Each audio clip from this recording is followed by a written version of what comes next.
Welcome, Pisces. Let's connect. Mag-concentrate. Um, Mag-wish or tanong. Isa lang.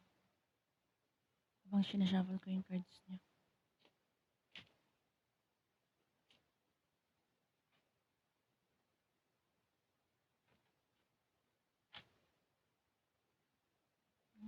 Magulo yung isip niyo. Hindi niyo alam ang anong gagawin niyo. Nalilito.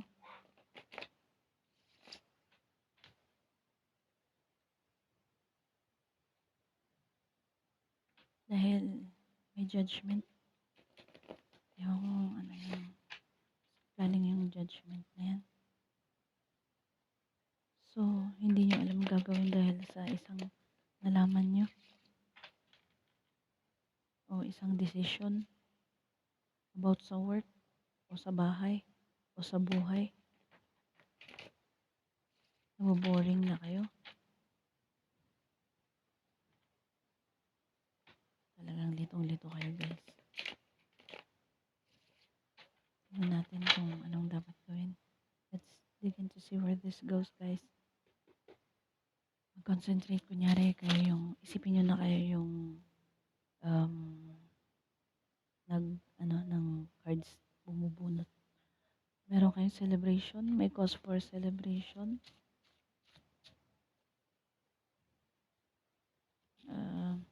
Success.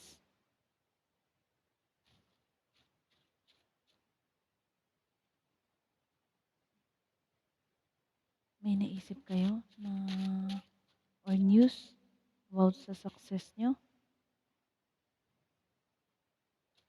Pero, wait nga lang, guys. May panalo sa buhay. May iba successful, panalo sa buhay, guys. Kaya lang, hindi pa alam kung anong next na gagawin. May matagal nyo na hinihintay. May darating na matagal na nyo nang hinihintay. Success yun, guys. Kahit konti pa lang yung nalalaman nyo about dun. Nagagather pa kayo ng information about dun. Nakakonsildo sa inyo so hindi nyo alam na may success talaga or magtatagal ng yung stability na yan na darating. Yung success na yan sa buhay nyo. Okay? Wait lang, guys. Kasi mysterious yung hindi natin makita. Kasi pag may moon, guys, pwedeng hindi natin makita yung talagang root cause niya. Pwedeng timeline yan, mangyari ng November.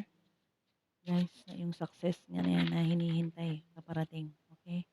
Kaya wag na kayo malungkot, huwag malito.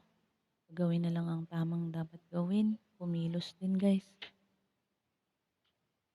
Para sa success nyo. May news talaga. May katotohanan o may approval, good news, breakthrough. Kung sino man yung na-stuck na dyan sa sitwasyon, makakaalis na.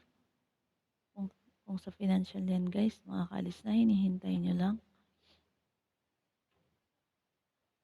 Wish fulfillment yan, guys. Yung news na yan, nako, huwag daw kayong bibitiw. Huwag bibitiw. Kumilos din. Kumilos din, guys. Kung sino may masipag sa inyo, mga Pisces, meron kayong reward kay God. Maghintay-hintay lang kayo. Hinihintay nyo eh. So, guys, kailangan din kumilos, guys. Kasi parang na ano na kayo dyan eh. Na stagnant na kayo sa sa isang sitwasyon na hindi nyo malabasan o hindi nyo na alam yung gagawin nyo. So, wait lang, guys, ha.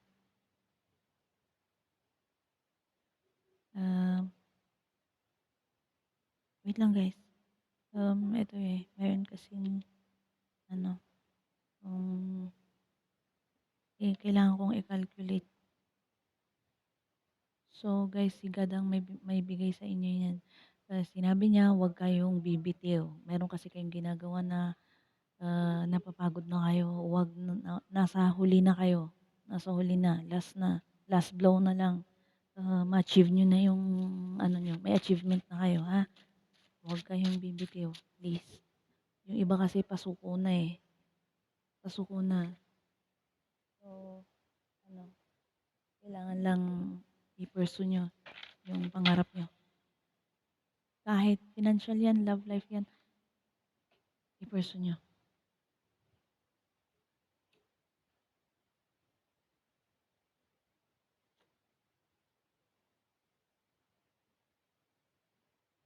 Guys, yung iba nagtitipid ng pera, nagtitipid kung ano lang yung kinikita.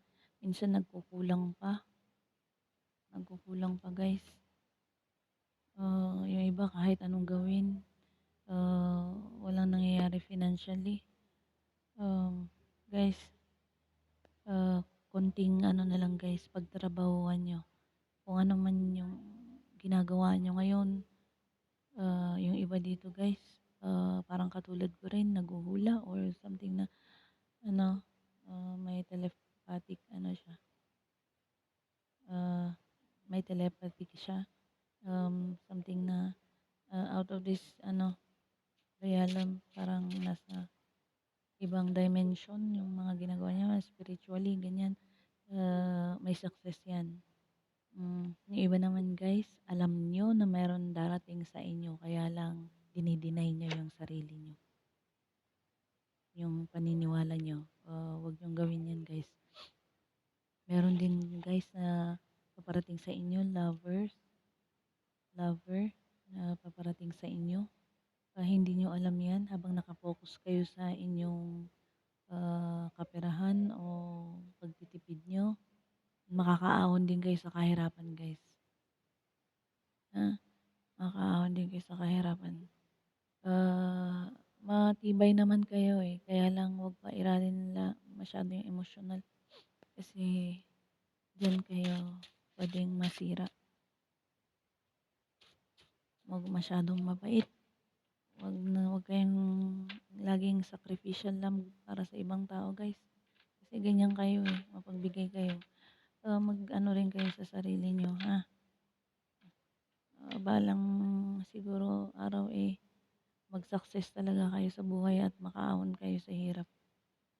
Depende yan guys kung saan kayo nahihirapan. Kasi yung iba naman guys, nahihirapan kahit konti lang yung bagay. Malaki ng big deal na sa kanila. So, depende yan. Kung saan man kayo na-stuck o ano man yung financially man, emotionally, makaka-move on kayo. Okay? Huwag lang bibitaw. Malakas naman kayo eh. Kaya lang medyo dinideny nyo, kayo lang ang nagdi-deny kalaban nyo sarili nyo guys. Yung iba sa bahay, may hindi pagkakaintindihan, may na-heartbroken sa mag-asawa. Yung iba guys, sa work, yung iba sa third party. Yung iba dito guys, yung asawa nyong lalaki, yung iba lang, may third party. May panloloko. Niloloko kayo. Na third party siya. Kung sino may nasa ibang bansang asawa guys, may kinakausap siya. I'm sorry. Pero kailangan ko kasing sabihin to. Hindi kasi ako sugarcoat kasi masisira yung reading ko. Ganun ako guys. So, pasensya nyo na kung masyado akong brutal magsalita. Meron dun kung sino may asawa nyo na nasa abroad na lalaki. Meron dun guys na kinakausap niya. Ewan ko kung saan niya kinakausap yan. Pwedeng online. Yan.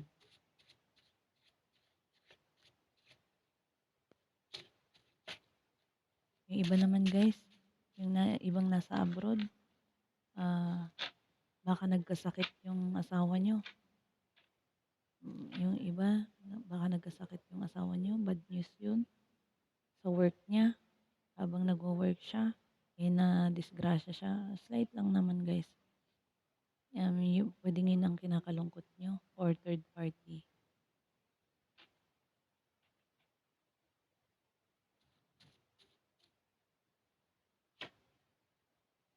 Yung iba naman guys, sabi naman ng boss nila sa abroad, ah, ano na, ah, mag-lay off na siya or something na ano, tapos na yung kontrata niya, puwedeng gano'n guys.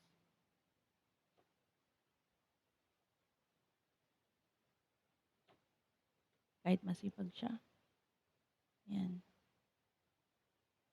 May sikretong paparating guys, mag-o-offer ng kasal sa inyo, hindi niyo alam, paparating 'yan. Marami siyang nakakausap or options pero kayo yung napili. Secret lang niya 'yan guys, surprise 'yan, surprise. Wait lang guys, kailangan kong kuwentahin 'to. Wait lang kasi mga major arcanas 'to, eh. Mag-a-addition tayo ta's magbabawas tayo. Wait lang, um, wait lang guys, um, mahina ako sa ano, mahina ang lola niyo sa kuwentahan, eh. So, kailangan lang ng decision guys. Ang darating sa inyo is decision, kung tatanggapin niyo 'to or hindi. Pero kung ako sa inyo, tanggapin niyo. Kasi magandang ano, kahit hindi man love life 'yan guys, kahit trabaho 'yan, tanggapin niyo guys.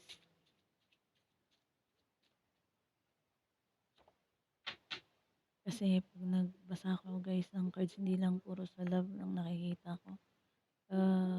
All in ay your life in general ang nakikita ko.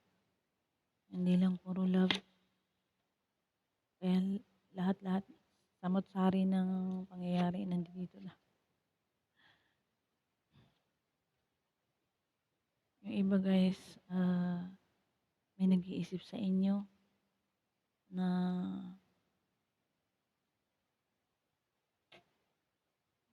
yung iba pa guys nagpapanggap na may pera pero wala.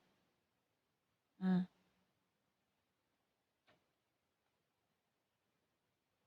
meron dito guys yung malayo rin nag-iisip sa inyo, naguguluhan siya kasi masaya na siya kung nasaan siya.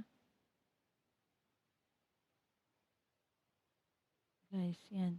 Yung iba naman guys, may pamilya kayo, iniisip niya na may pamilya kayo at hindi kayo makakilos. Puwedeng guys na nahihirapan kayo sa pamilya niyo, tapos meron tao sa malayo na nag-iisip sa inyo, na nagdadalawang isip kung mag-go ba sa inyo o i-pursue pa ba kayo or hindi na, kasi masaya na siya kung nasaan siya.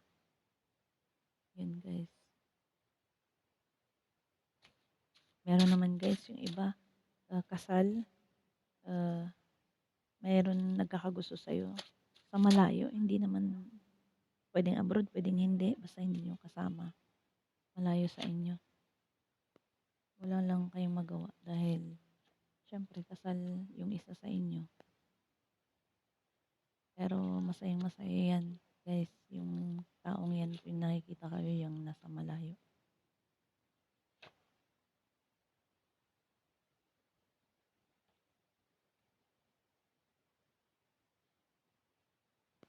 Guys, meron dito nalulungkot, ah, aalis, aalis na dahil niloko siya ng, jowa niya.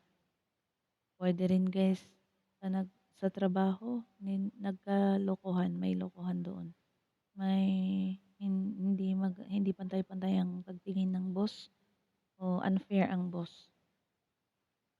Kung niloko kayo ng boss niyo o sino man kausap niyo diyan na nag-deal na kayo tapos hindi hindi tumupad sa usapan guys. Maraming ganyan guys. Huwag kayong susuko, huwag kayong susuko. Umalis na lang kayo kasi aalis na rin naman kayo, eh. Hintay na lang kayo ng opportunity.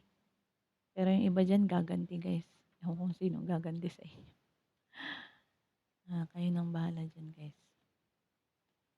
Pero sana 'wag na lang gumanti, ipasa Diyos na lang kasi mas ma mas malupit gumanti ang Diyos sa mga naaapi kaysa gumanti kayo. Parang kayo na yung nag-ano ng ano niyo guys, hindi na kayo paggaganti ng Diyos. Hindi na niya kayo ipaghihiganti. Pagkatapos niyong magiganti, tapos na yun. Ang Diyos hindi. 7 times ang ganti niya sa mga taong nang-api sa'yo. Guys, meron ditong masisira ang pamilya dahil sa third party. Masisira yung pamilya dahil sa third party. Nato third party siya, natutukso siya. So, kahit pigilan niya yung sarili niya, hindi niya mapigilan. Pero alam niyang magkukos ng guys sa pamilya. Magkukos ng chaos. Wait lang wait lang. So, magdedesisyon siya guys na iwan niya yung pamilya niya. Kasi player siya eh.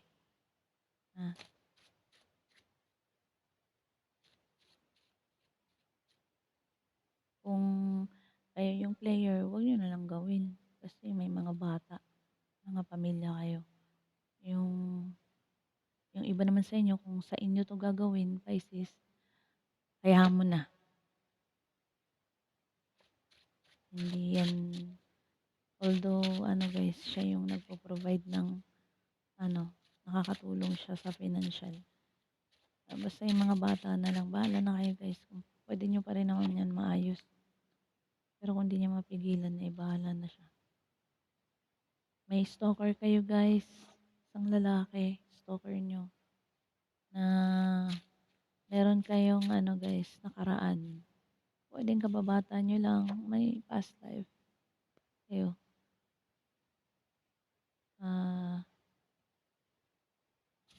Meron din dito guys na isang businessman, basta may kaya to, nabibili niya lahat ng gusto niya. Yung stalker nyo, gusto kayong pakasalan guys. Meron dito guys na Pisces na lalaki, gaganda ang buhay niya. Gaganda ang buhay niya. Yayaman siya. Mayayaman siya. Wait lang guys.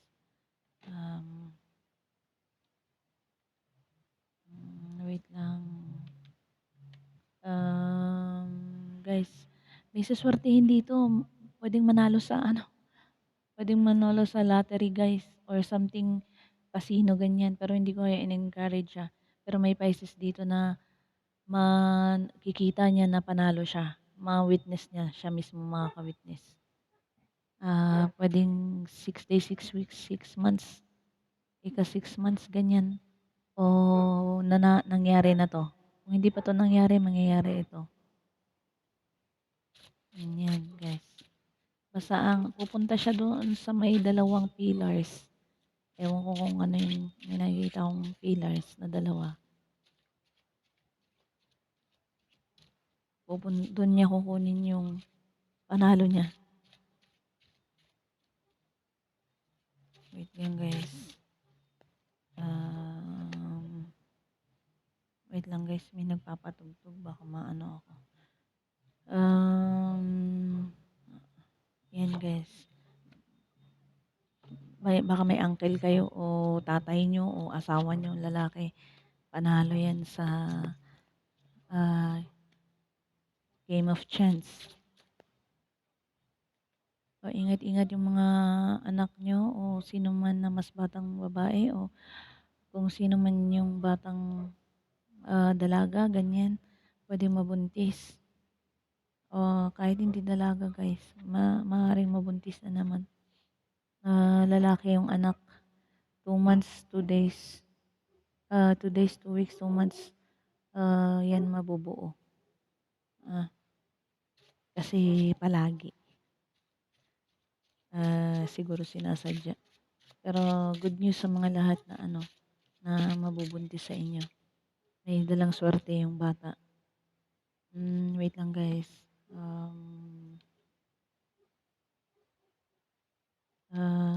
Yan. Wait lang.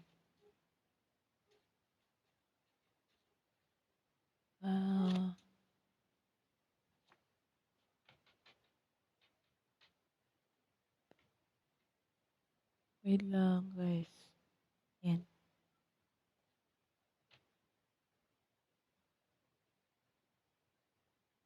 Kaya guys, kung sinong hindi mag-ano guys, balak magbuntis, mag-ingat kayo.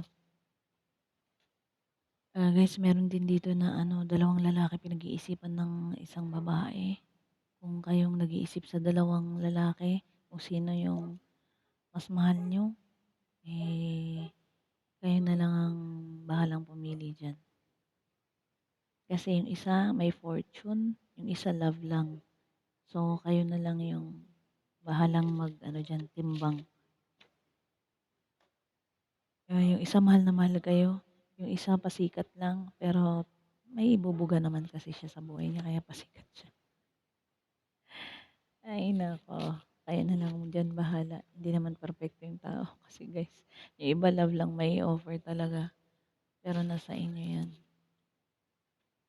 Guys, meron dito yung ano meron dito yung babae na ano guys, nakikita na niya kasi ghosting, gino-ghost na siya. So nakikita niya na nandyan na yung katapusan ng ano guys, ng relasyon. Nakaharap na siya. So marami sa inyo na kahit mahal nyo, tapos parang hindi na ganun ka, namamatay na yung feelings. So, papunta na dun, pero ikaw buo ka pa rin. Buo pa rin yung feelings mo sa kanya, pero siya namamatay na. So, namamatay na yung feelings niya. So, hayaan nyo na siya guys. Kailangan nyo nang lumayo emotionally. At ano, magkaroon kayo ng boundaries, please lang. Mag-set kayo ng boundaries. Ito yung advice na ito guys, mag-set ng boundaries. Lumayo at mag-set ng boundaries. Matuto sa pinagdaanan sa buhay at lalo na sa mga relasyon. Ah, yan. Dahil uulit na naman to guys. Mauulit na naman tong sinasabi ko hanggat hindi pa kayo natututo. Ang buhay paulit-ulit hanggat hindi natututo guys. Yan na lang ang masasabi ko sa inyo. Ah, guys, yung iba naman, may mga lalaki dito guys na ano na yun lang ang gusto sa inyo, yung sex lang. Pero the more na pagbibigyan nyo, the more na masasaktan kayo. So, kung ako sa inyo guys, pag ganun, mararamdaman nyo naman yan kung walang love eh. Ganun guys. Yun lang guys, hanggang ganun na lang. Hanggang dito na lang pala. Sa susunod po ulit. Maraming salamat Pisces. Sa next reading ulit. Okay po. Bye. Thank you. Thank you po.